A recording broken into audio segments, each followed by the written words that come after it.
much more than we do our parents. And I know our parents don't want to hear that, but we have grown up in a certain time. And, the walk, the talk, the fashions at that time, the movies, the music, all that had such an impact on us. And we are where we are. There's a tape by Dr. Can't even think, Morris Massey.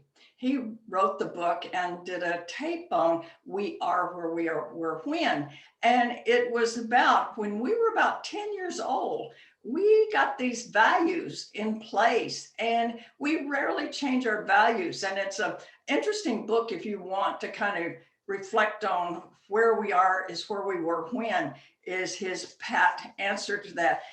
So in looking at it, there are a lot of other things that impact how we behave others than just our age, our race, our religion, our upbringing, where we lived in the world, where we grew, went to school. All those things have an impact. And then the biggest challenge we have today, and I know people would like to talk about race, religion, ethnic background, disabilities, all of those are saying, let's respect and enjoy diversity. But our biggest challenge is the aging workforce. The people are living so much longer. And by 1950, they believe middle age will be 78 years of age. And many people are not even thinking about retirement. You have many boomers who are not, it's like they're getting their second wind and they are saying, whoa, I want to continue to work. Some of them for financial reasons, some of them have parents who they're trying to take care of. And so they have a number of reasons for staying there. But, in the old story, you went to work down at the local mill and you stayed there for 40 years and you got this little gold watch and you went off into the sunset and then the clock started ticking until you've passed away. And, that's been replaced by older people golfing and taking trips and doing all these kinds of things. And so when we look at this, when we talk about the workforce and the olders in the workplace and the newligers, we're looking at expanding this. We have at the moment 4 generations, and they believe we will have 5 generations in the workplace.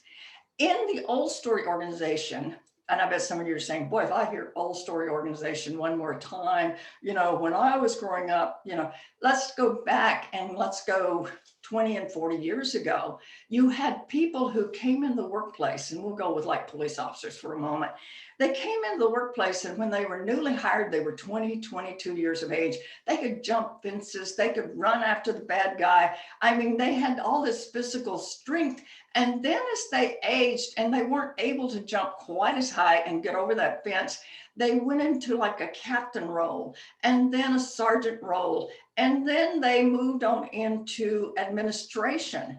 And you didn't have a situation where you have today, the boomers are in a senior level as far as age goes in organizations. And so they were protected from all of these newligers coming into the workplace.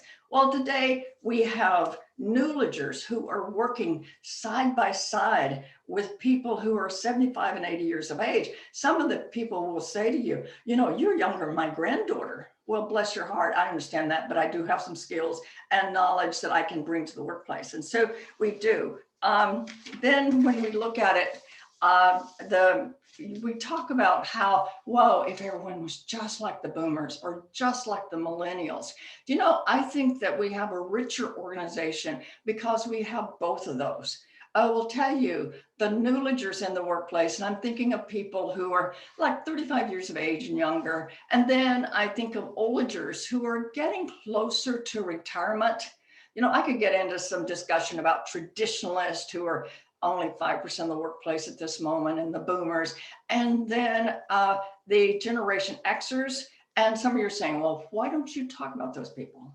Well, because those people have, and they feel like they have been mistreated. They truly do. But there's only 16 million of those, where there's 80 million millennials, and there's 75 boomers, and they're dwindling some. Some of them are going off into retirement. But when we look at it, we try to figure out, because these boomers are managing these millennials, and they say, if I could just understand them, if I could just get the work done with and through them.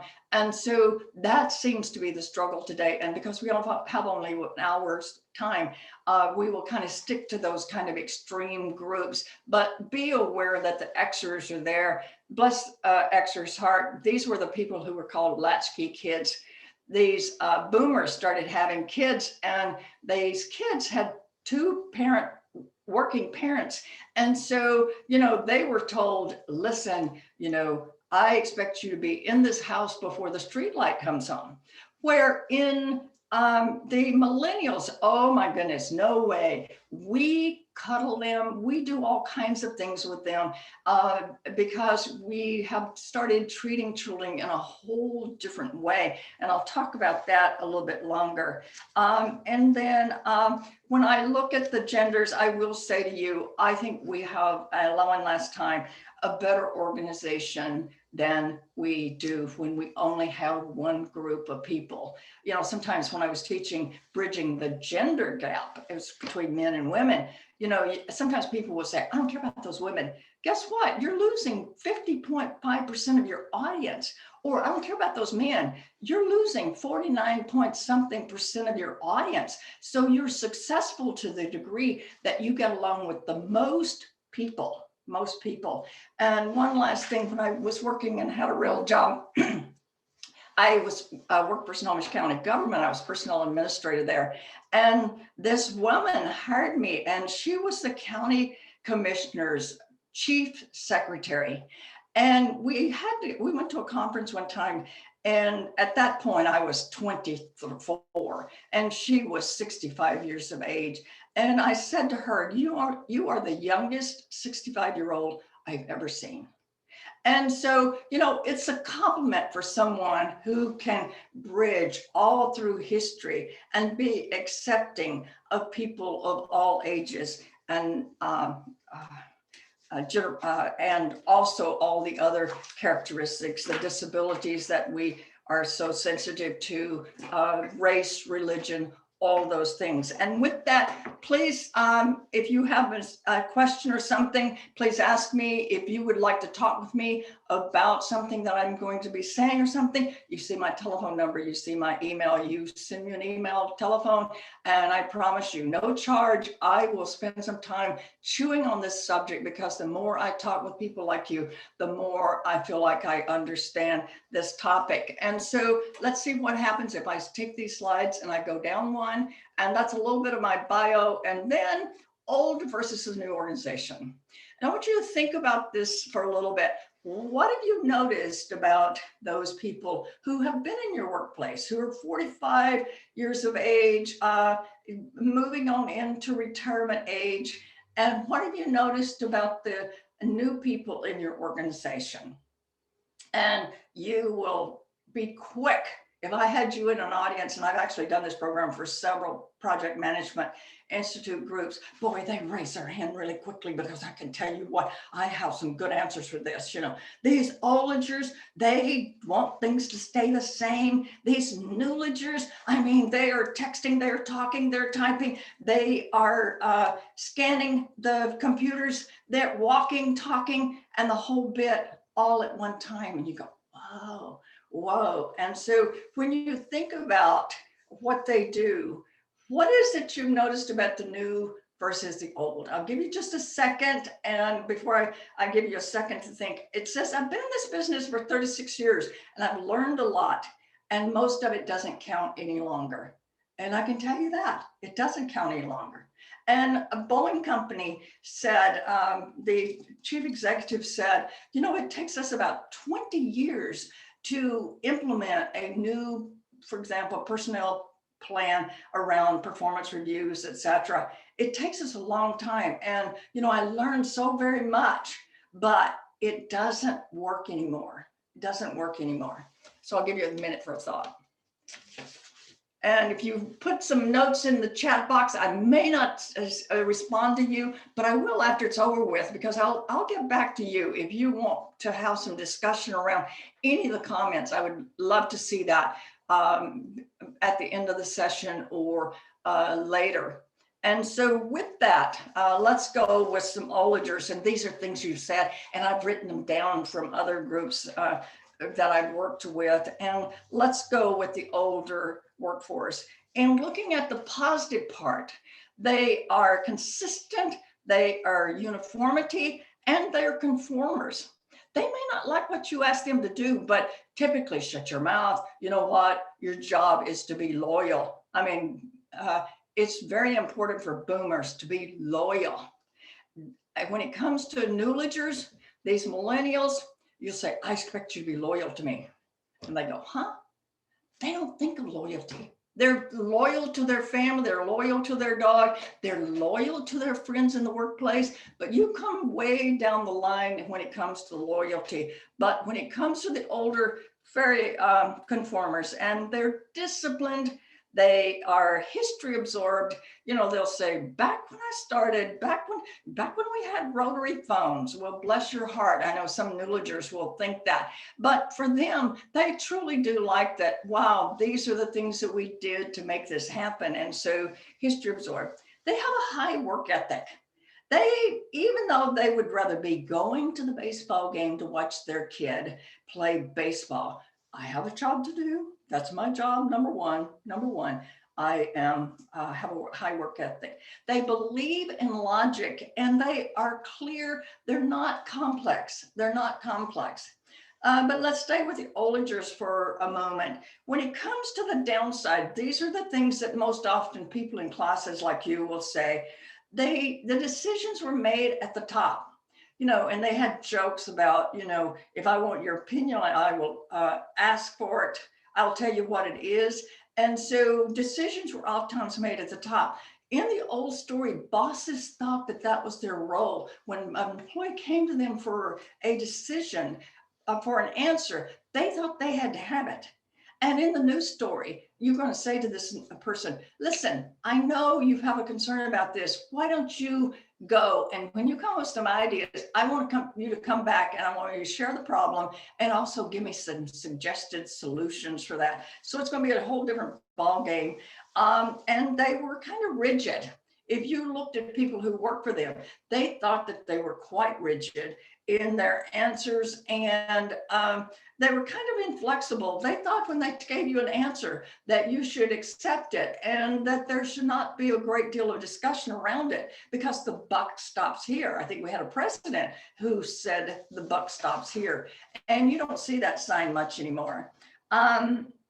They are kind of set in old ways, some of them, and I can tell you what, some of them, bless their heart, they're not set in ways at all. Some of them can place circles around millennials with the computer, even though we say that the younger generation, they've been marinated in computers and they can do it very, very well. 90% of them are quite capable of using computers and the flexibility of that. And they're technologically slower. They did not grow up with computers. If you look at the Generation Xers, they were introduced to computers, and boy, millennials, I mean, they believe everything can be solved with this little 4x6 device and they can put it in their pocket. And so, but these older people, they can get the technology, but it's not going to come as naturally as it does for some of the younger people. And the younger people will say sometimes they're too serious. When it comes to the newer workers, here are some things that we say positively. Typically, these are kind of high on the list. They are self-reliant and they won't balance. You know, something is 5 o'clock, I'm out of here. I mean, they will have all kinds of answers for that. And they are attracted to the edge. They love to push that envelope. They love it to come up and try new things. And in the old story, it wasn't rewarded to try new things. I mean, we had this way of doing things and change didn't come that fast in the old days. Their approach to authority is casual. If you see younger people today in the old story, if the CEO was sitting there having lunch, another high level person would sit down with the CEO to have lunch. Today, if someone who has just been hired in an organization wants lunch and they're hungry, they will sit right beside that CEO. There was a CEO who came into an organization, and he went around and introduced himself and said hello. And this young millennial said to him, so you, where do you live in the city? And the CEO give him about where he lived. And this young person said, well, that's really good. I'll just ride to work with you every day. 100 years ago, we wouldn't have said that. But these people, they don't even know their rank. I do a lot of work with the military, and these people have these bars on their sleeve of their rank. And do you know the vast majority of young people can't even tell you what one bar means, 5 stars, 3 stars. They just don't get authority. Do you know who they respect the very most? Which is very strange because the boomers couldn't wait to get out of the house. But their hero, their number one hero, is their parent. That is so oddballish from old story organizations. Now, and then on the last one, and I mentioned this already, they're computer literate. The downside, they talk too much about private stuff. Some people will say they have no street smarts. And to me, when people say they don't have street smarts, they just haven't been in the workplace. They don't quite understand politics. Some of them at 21 years of age can understand politics to the nth degree. But as a general rule, they just haven't been in the trenches long enough to say, something, we don't ruffle the feathers over here, and this is what we do over here. They're not politically sensitive as some of the older workers. Some people say they lack social skills, and I contribute that sometimes to these younger people who've kind of grown up in one parent households, their parents all working, and they haven't had these manners training that some of the people who had 2-parent incomes, who had a parent who stayed home all the time and gave them some guidance around that. So many organizations are not only providing how do you manage the new workforce, they also providing a lot of communication, emotional intelligence, conflict resolution kinds of training.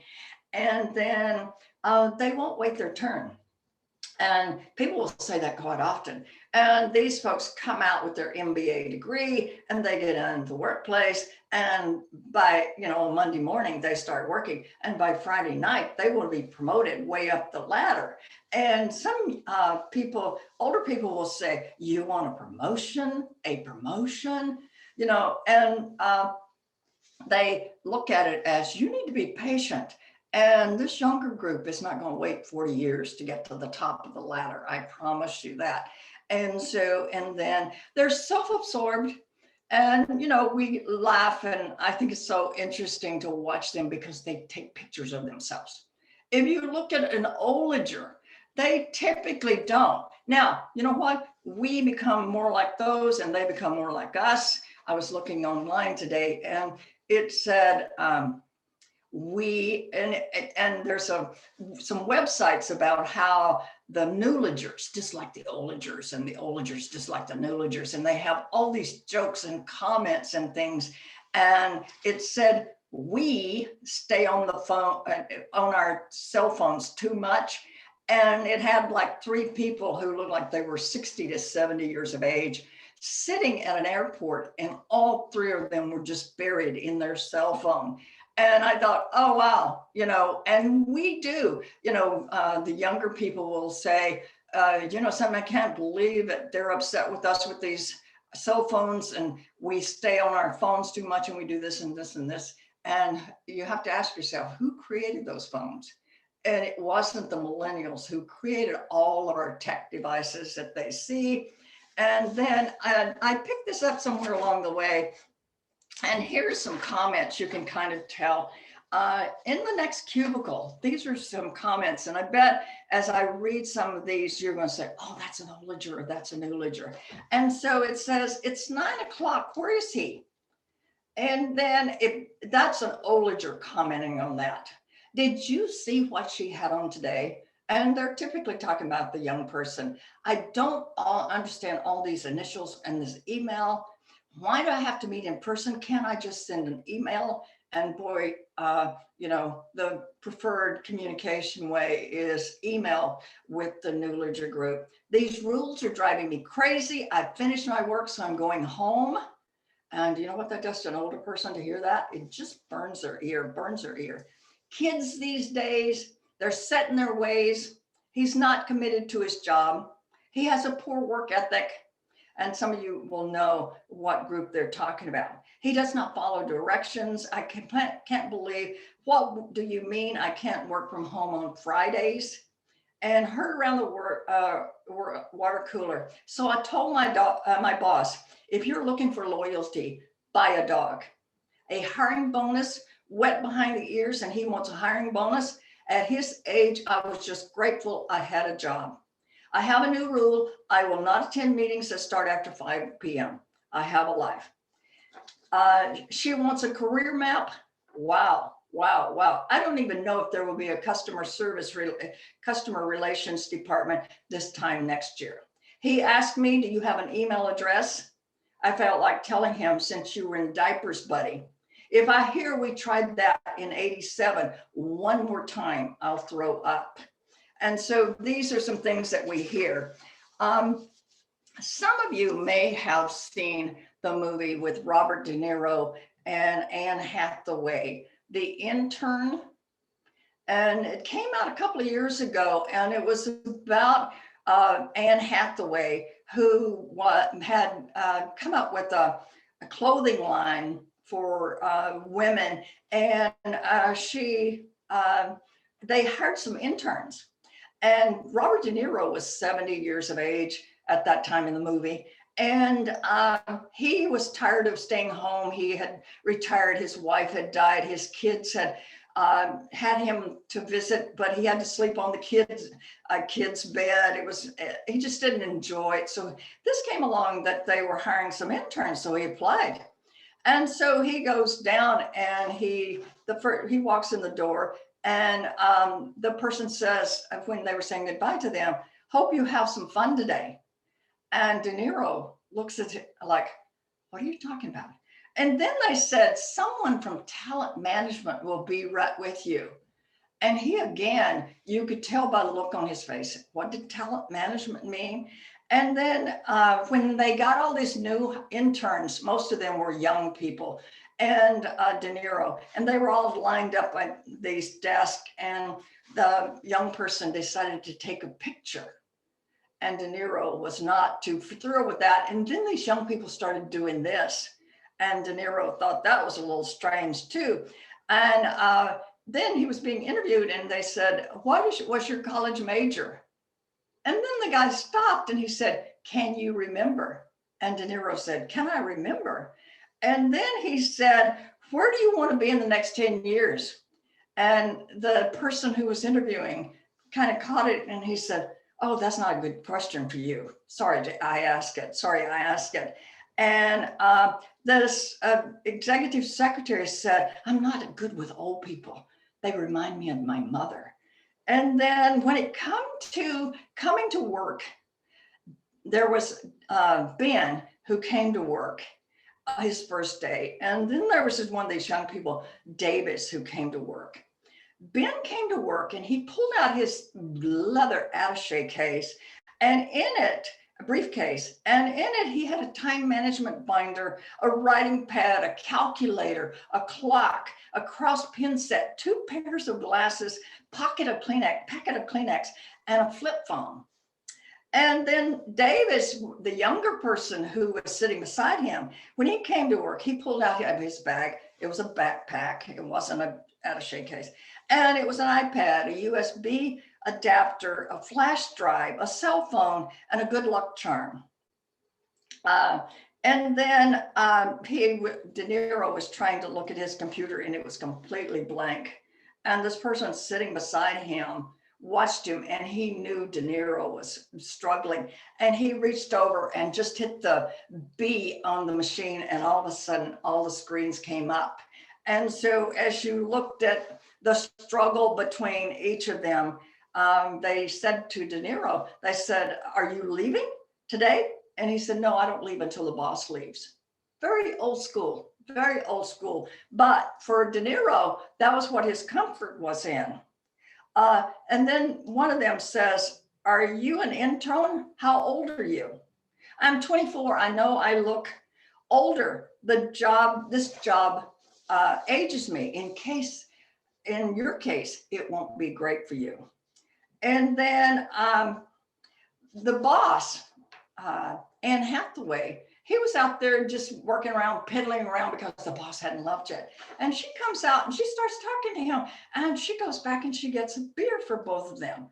And she comes back out and he said, "I'm wanting to build a Facebook sometime." "Oh, let me build you a Facebook." And he doesn't have a picture in his wallet. She takes a picture of him with her cell phone. She pops it in there. And within a little bit, she says, "I need a diversion." Old story organizations, do they have diversions? Not so much. And then let's see what else I have.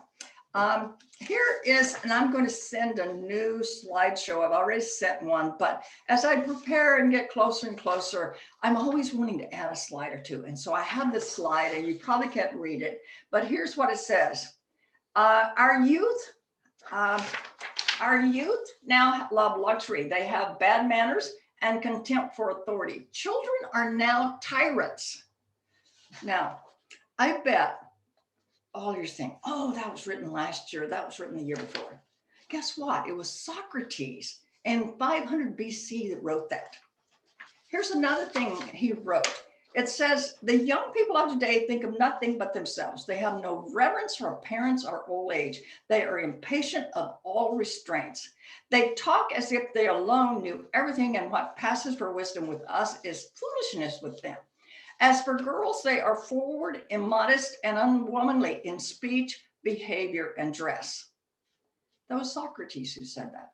Now, we don't use immodest and unwomanly in speech. That's kind of a dated way to say that. But those were the things that they said. And I'll give you one more, and then I'm going to go to a slide with you.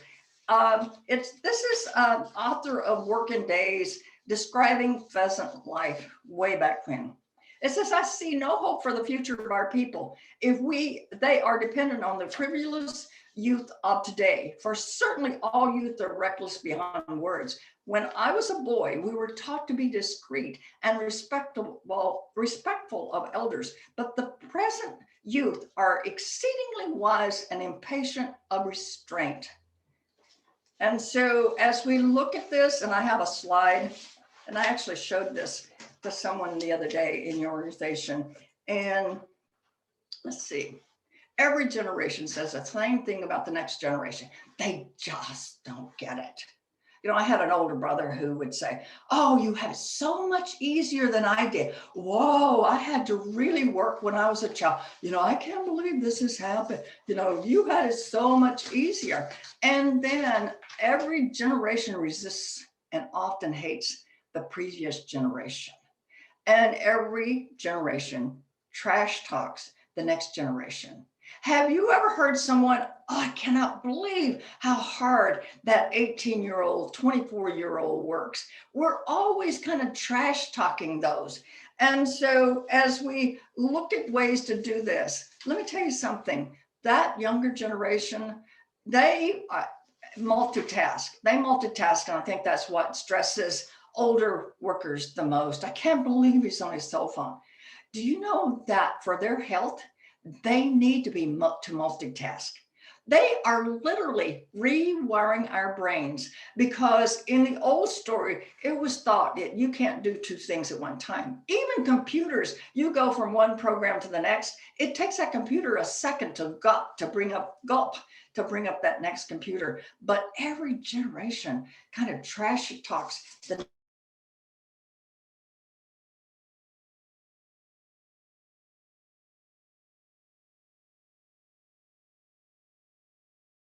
already. We are all more similar than different. We truly are. There's a little bit of things that just kind of irritate us the very most. But if you look at it, generally speaking, I can tell you those Newligers, boy, they can work out like you would not believe. They are so good at analyzing things. They are so good at perception. They can see through you like saran wrap. There's a lot of things that they do, and so are the older people. The older people can do things just as quickly. It's only in the mid 70s where their mind kind of starts slowing down a little bit. And with the jobs that we have today, where they are using your mind and not your physical strength as much any longer, they are right up there with the rest of the group. We can learn from each other. Everyone brings something to the table. Everyone wants to succeed. And then we don't know. And our own generation, it wasn't a fish that discovered water. And with that, appreciating many aspects of diversity, generalization differences may influence. However, this doesn't mean that generational differences determine adult interaction. There are a host of other variables and points to keep in mind. Take a moment to read that.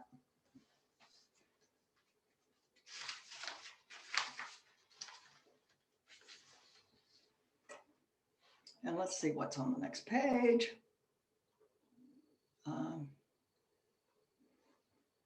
This is why things are different. We had a relative stable organization. You had people who came in and they started in the trenches. They worked really hard, and we moved them into the front office, and then they moved one step away from customers, and then they moved up and moved up. And we don't have that today. I mean, we can shut down, Fortune 25 companies. Next year, they may be out of business. Today's organization comes in many sizes, and career paths average 25-year-old is expected to experience from 5 to 8 careers in a lifetime. And in the old story, 40 years ago, there would be 1 to 2 job changes. Otherwise, they would stay never thinking, this is what I want to do with my life. They got in there, and their job was to, especially at one time, you had more men in the workplace, and these men thought, I don't like my job, but I have a family to raise and, support. And so they kept their heads down for a long time in jobs that sometimes they did not always enjoy, but their goal in life was to take care of their family. Today, there are 4 generations, and we're expected to see 5. If you look at Warren Buffett, if you look at even Bill Gates, he's getting to be in the 70s. Look at the president of the United States. Look at the person who is head of the Senate and the House, and look how old they are. And we didn't think too much. We didn't even use age as a kind of determining factor when we thought about the president of the United States. If you had thought about that 20 or 25 years ago, I think it would have made a big difference. But we're seeing people in their 80s and 90s stepping out for the first time, and failure to satisfy customers. In the old story, you came in the door, and this was a receptionist. And if they couldn't answer your question, you had to go up the ladder and up the ladder, and they went over here to the next department and went down, and then they came back up and went down to try to find an answer. And it may take 2 or 3 weeks. And customers today, they are wanting service, and they want it now. And employees want to know why.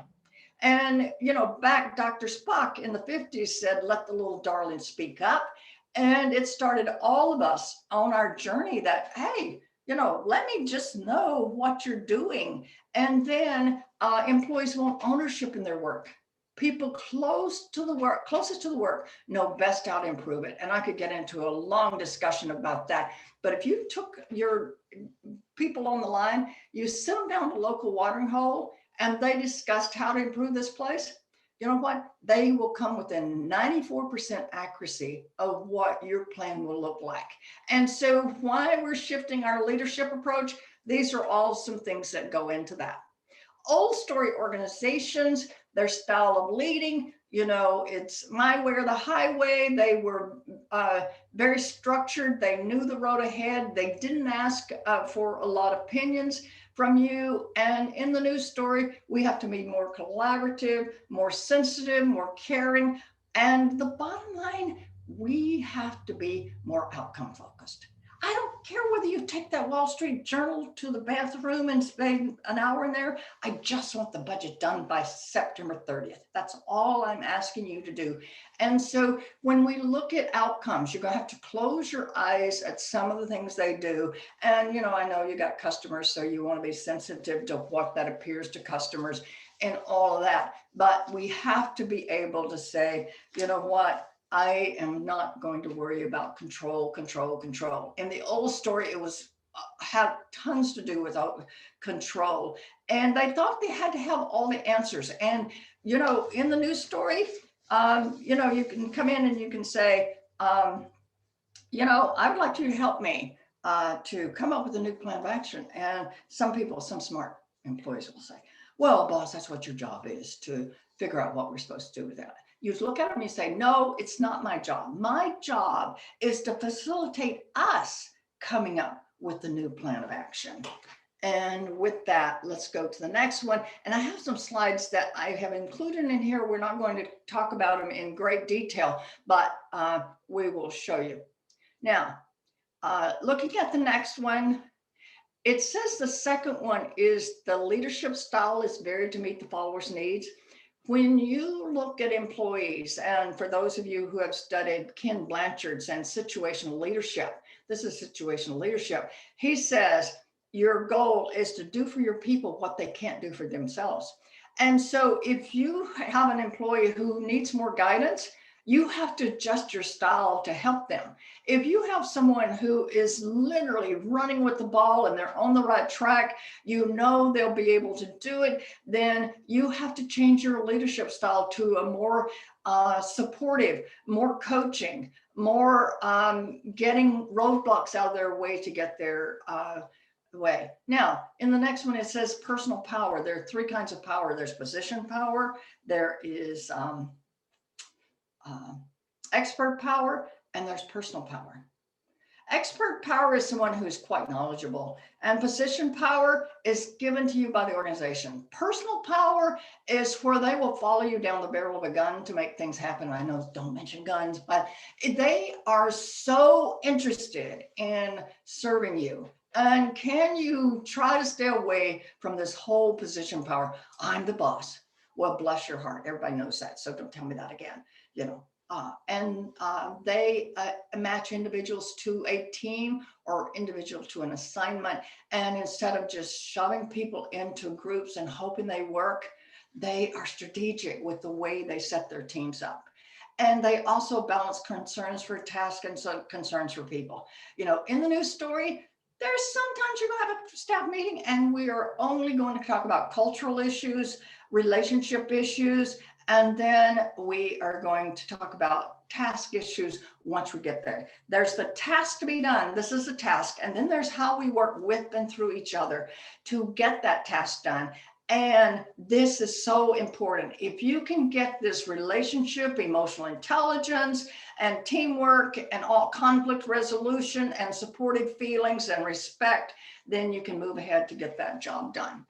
And with that, working with all generations, accommodate individual differences to as much as possible. Sometimes people have different kinds of religion, and you may say, I'm going to do everything I can for you to get those days off, but with our particular organization, with the workload we have, I won't be able to have you away for this particular day.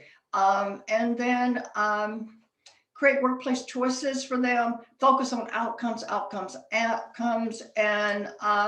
and then let's go to the next one. How managers can respect and embrace employees. Take a moment to read all that. And if anyone wants to talk about one of those, I'll be glad to talk about them, but then we're going to keep moving. If you don't, it's pretty well filled out.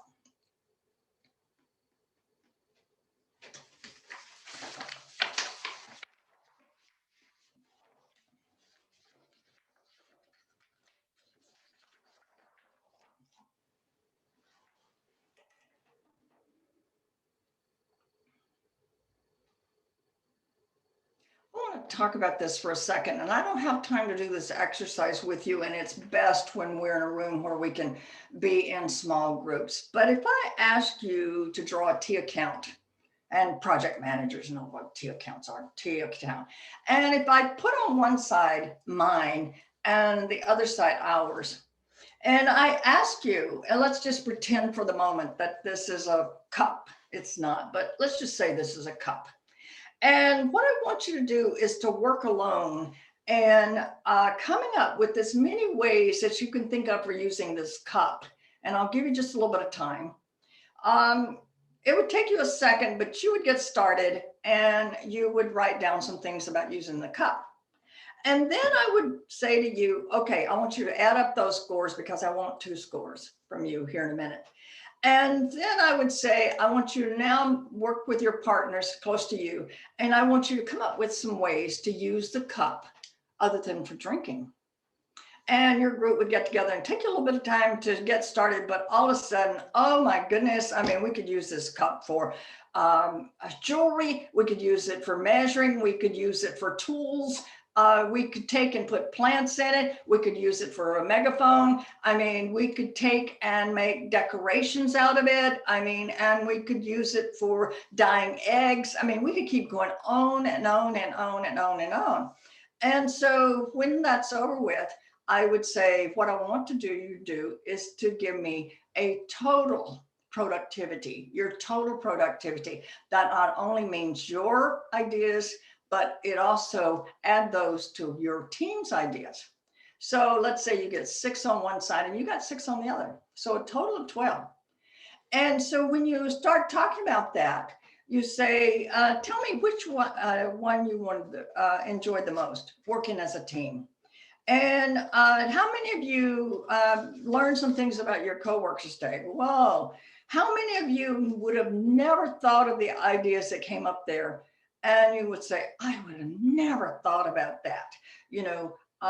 And so when you look at it, as a boss, you're supposed to have all the answers. And my question to you is, how long would you have to sit in a room before you came up with all the answers that your team came up with? And many of you will go, a long time, you know, a couple of days.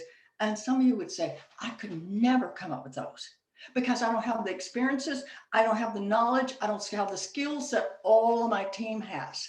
And so when I look at managing the new workforce, you need to have all the power to work with all the people and to gain all the knowledge you can. There's a book and it's about 20 years old now, maybe not that long, but it's called Firing on All Cylinders. And in this book, this person says that we have not been firing on all cylinders. We ask people to check their brains at the door and we don't use their knowledge and skills. So we're not firing on all cylinders. And I'll tell you this new workforce, they love to use their brains. They are 20 points smarter. And if you want me to come back someday and talk about this topic in more detail, research shows in the old story, we thought, you know, whatever you were born with, it is there forever. But they're beginning to question your IQ and that you could do it. They have, on average, the new generation has a 20 points higher IQ than the olagers in organizations. And I know that hurts your feelings, olagers. But what they believe is happening, these young people have text, they've done all kinds of things. They change programs 28 times per hour as they are doing theirs. And so what they're doing, they believe that they have had a lot of knowledge and skills that has helped them develop that. And with that, we need to keep going. And here's the bottom line, because some of you are saying, how could we ever get this job done? Every employee should be held to the same standard. No adaptation should be made that compromises the integrity of the job or diminishes the effectiveness of your organization to carry out its mission. Don't tell me that, whoa, now we're just going to have to just let whatever happens, que sera, sera, whatever will be, will be. No, no, no. Our mission is to do so-and-so. We are not going to do basket weaving. We are going to come up with the new purchasing plan, a new this, a new that. And then last one, all employees, I don't care whether they're the last one hired or the oldest one in the organization, should comply with policies and procedures set forth by the organization. So that is the bottom line. So if you get stressed, go back to this slide and say, what did it say? What did it say? And if we had time, being successful with the new one. And this is going to be a homework assignment. And some of you are going to say, oh, homework assignment. I haven't held a homework assignment in 25 years. Well, guess what? Take a look and read that back in the workplace. And then if you have questions, give me a call. And here's a second page on all of that. Second page. And with that, let's go with the next one. And younger workers, their strengths and their weaknesses. I bet some of you are thinking, whoa, do they have strengths? Do they have, needs? And let's go with this. These are all the great things. They are 80,000 strong and they are here to stay. I promise you, they're not going anywhere and you need them. If all these people walked out of the door right at the moment, they are 50% of the workforce. And by 2025, listen to this, they are going to be 75% of the workplace. Wow. A lot of boomers are heading on out into retirement and all that. They're multitaskers. They're technologically savvy. They are purpose. Why are we doing this? Tell me just why are we doing this? In the old story, people would kind of keep their head down and they may think, why are we doing this? But they would never question that. But now they are. They're team players and they're collaborative. They love to be collaborative with people in China, the next floor, local about social causes, and they're resourceful, they're change agents. They embrace diversity much, much better than the other groups in the workplace. And they're civic-minded, and they're also optimistic, great strengths. And then when it comes to some of the things that will happen, let them make it on their own. Allow them to multitask. Don't take away their phone because it prevents boredom. It prevents boredom. So research shows do not take that away. And you know what? I don't care if you got a cell phone. By 5 o'clock today, I need that budget ready to go to the CEO. That's how you get around all this. So let them do it because they get have you ever seen them pump their leg or go up and down with their hands because they're so nervous? So allow them to collaborate and problem solve. Focus on outcomes again, challenge them with teaching them new things they want to learn. And then surround themselves with impeccably honest, trustworthy, ethical, and open bosses and peers. They have had moms and pops. They're helicopter parents, and they have been so used to being so honest with these kids and these adults. And so they're used to it. Under promise and over deliver. If you think you can get them that refrigerator by Friday, I know I can get it there by Tuesday of next week. Get it there by Tuesday of this week. They will love it. So under promise and over deliver. Because something, if you lie to me once, my trust in you is going to go down. And you know what? Even though you tell me the truth the next time, my trust level with you will never, ever, ever come to this level. So what you want to do is under promise and over deliver. And with that, let's go to the next one. And let's see if I can get it to roll. Millennials, listen to them and don't ignore their thoughts. Engage with them. Demonstrate interest in them and their successes. Make them feel like superstars. I don't care if the only thing they're good at is making chili for your potluck. I mean, be impressed with these people because, some of these people have gotten reward after reward after reward. They will have, this guy said the other day that he had a daughter who literally was number 11 on the swim team, but she got a trophy. These people are so used to trophies, and give them trophies. And then the next one offers flexibility, plugs into their parents. Some of you are going to have parents who call you that they're unhappy with the performance reviews you gave them. You're going to have to get used to it. They're just part of the package. The parents will come for the interview. They will come and pick up the application. They will call you and tell you the food in the cafeteria made their child ill and what are we going to do about it? I can tell you, and limit the long sit-down meetings and instill a fun workplace. Entertain them. Don't call your people cows, but have you ever heard happy, contented cows give better milk? because they give better milk. So you have to entertain them, make them feel good about it. And the more you make them feel good, the more they are going to produce for you. And with that, our time is running so fast. And here are the older workers. And I bet some of you thought I didn't have a list for the older workers, but here it is. And here it says, older workers, their strength, their stability, their punctuality, their discipline. Oh my goodness, where do I get them? Their work ethic, their organization and their efficiency, their writing and their problem solving. They are much better at problem solving. Sometimes you have a computer or cash register go down and younger people will say, what do we do? Better I get on my phone until they come and fix this thing. And the older people will start writing out receipts. I mean, they'll start doing some things to make it happen. And they don't get easily rattled, and they know when and how to communicate. And they have great loyalty to the organization. And with that, let's go to the next one. And they want you to get to know them. Continuous learning, they're still in that learning mode, and offer opportunities for challenging and meaningful work. Don't put them over the side and, well, he's going to retire in 5 years, so let's don't send him to training. No. And then creates constructive workplace relationships, is concerned about their health and well-being. And with that, let's go to the next one and see what happens.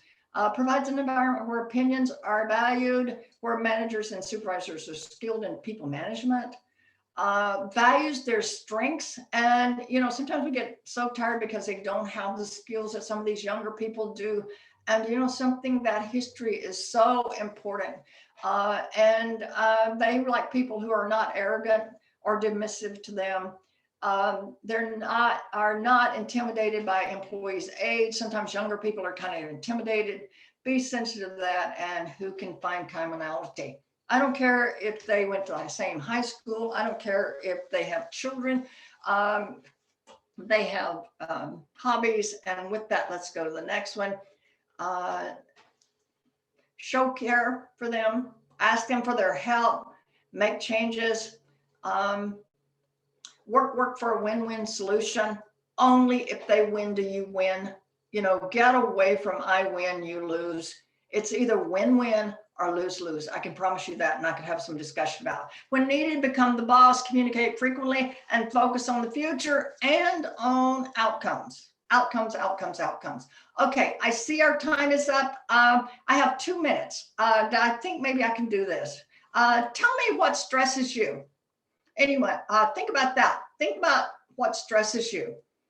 How about projects overrun in cost? How about projects where they're never going to be finished? How about employees who are not helping you do the job? I mean, we can go on and on and on about what stresses you. Our exes lawyers, the barking dog, traffic, all these things can stress you. And so in looking at it, let me give you a real quick story, because you will say these young people or these older people just stress me out. I go home, my head is just reeling. I go to bed, I go to sleep, and then I wake up and I can't sleep at night because these people are stressing me to death. Okay, I'm gonna give you 2 or 3 stories, and then I'm gonna bring the point home.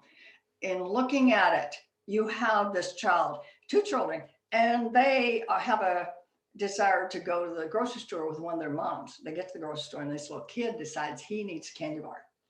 And he starts crying, and he's upset. She says no, and he gets upset, and he cries even more, and he's got dirt all over his hands, and he's getting all over his face, crying. It makes him so upset, so distraught, that it lands him on the floor, and he's dusting his pants.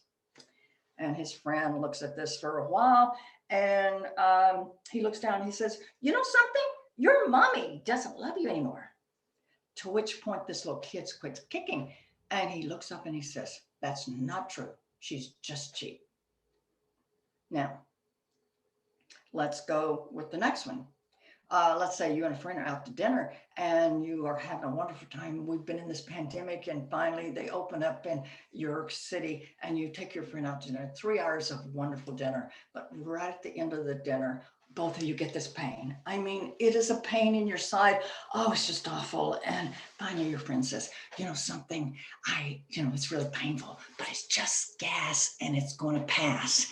And you say, oh no, this is not gas. This is serious. This is cancer. I know cancer when I feel it. I'm going to die. My family's going to suffer. It's over with, blah, blah, blah. Last story.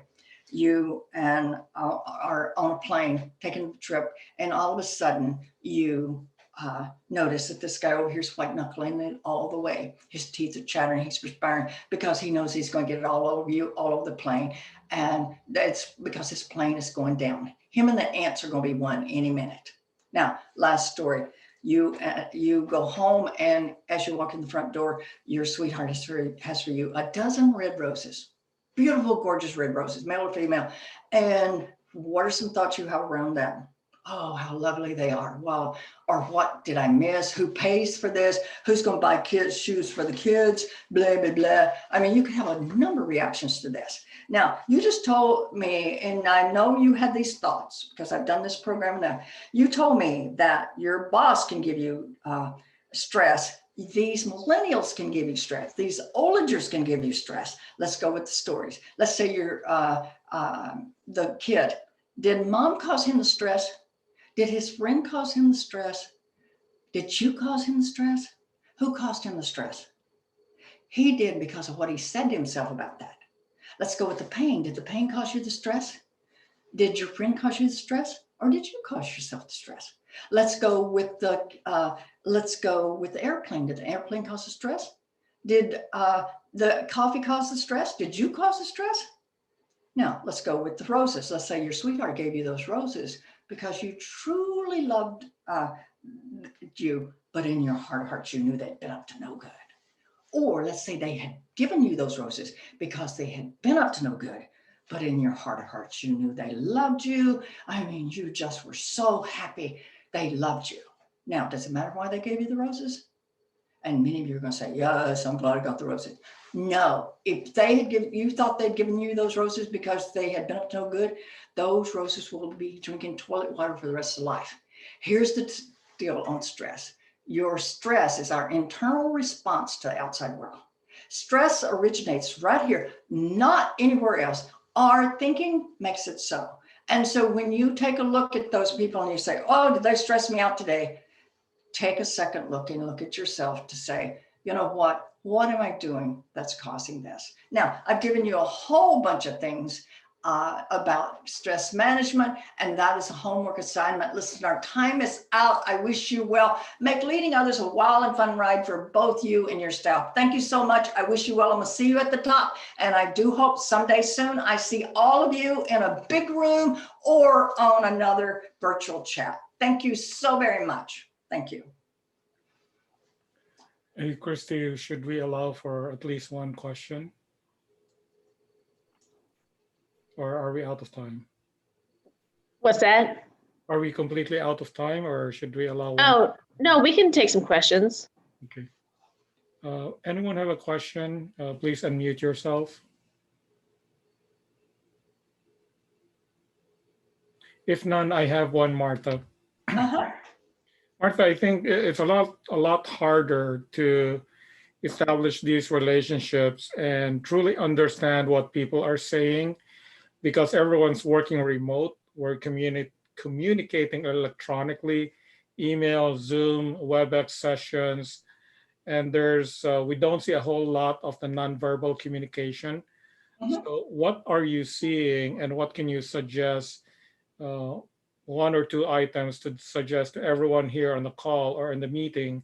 What can we do better in terms of being able to communicate better and establish those relationships better with our coworkers and our team members?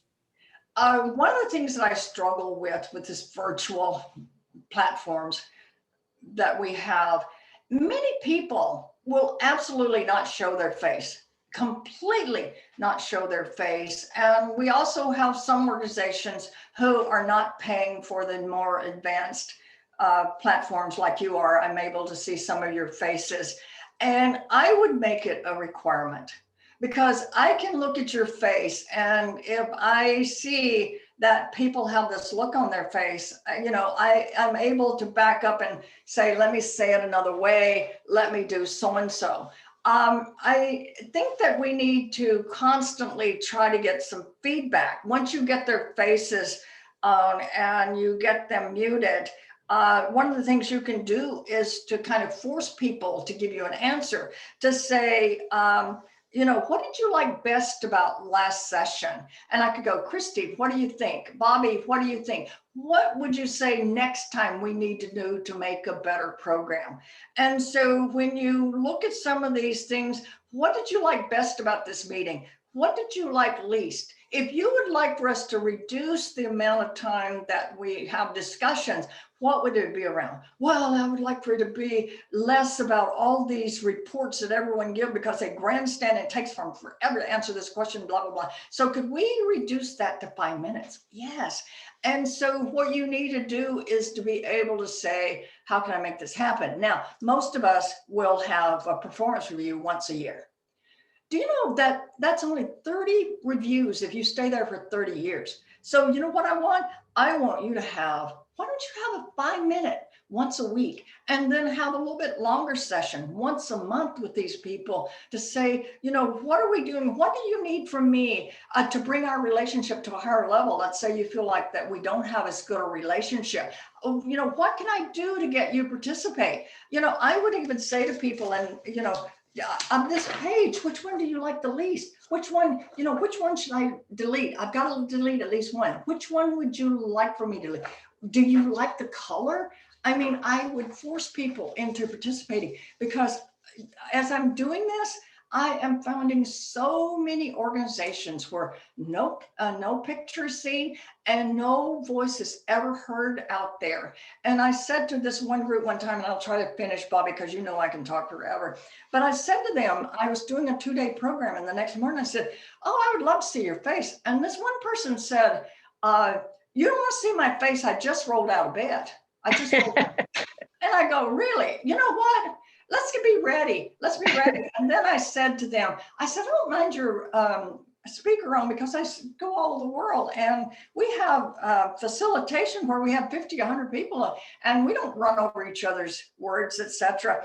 And one person said, I have a very chatty 3-year-old, you don't want to see this, blah, blah, blah. And so I think that what we've done, we've kind of backed off too much on this virtual work. And I think that that's a way to get us, like Christy and Bobby, I'm seeing both of you and at the moment, and I'm able to kind of know some of your feelings and whether you're engaged or not engaged. And so I would just make it a requirement. I bet that was way too long, right? No, that's totally great. I think that provides a lot of reminders to us when we're working remotely and everyone is communicating electronically and we're not being able to have those face-to-face conversations. So we're running a little bit past our time. It's a little over the top of the hour. Martha, thank you so much for spending the time in presenting to us and how we can work better with our teams and with our organizations. I did see that you're on LinkedIn, so for the folks that still want to continue the conversation, please connect with her on LinkedIn, and then we have her information in here. If Martha, are you able to share this presentation with us? And that's okay if you cannot. I am going to share this presentation. I would love for you to share it with your staff, and I have some slides that I'm going to share with, I'm going to slip in there if you don't mind, and then I'm going to send you a good copy. Okay, that's awesome. And then we'll distribute it to everyone that registered for this event. Again, thank you, everyone. Thank you, Martha. Thank you to the board that are in this meeting. And again, thank you to everyone who joined us tonight. We'll see you in January, and we still have lunch and learns for the next few months. We'll see you there as well. If you can join us, please do join us. So thank you, everyone. We'll end the meeting right here. We do appreciate everyone joining us tonight. And thank you again. Have a good night. Thank you. Mm-hmm.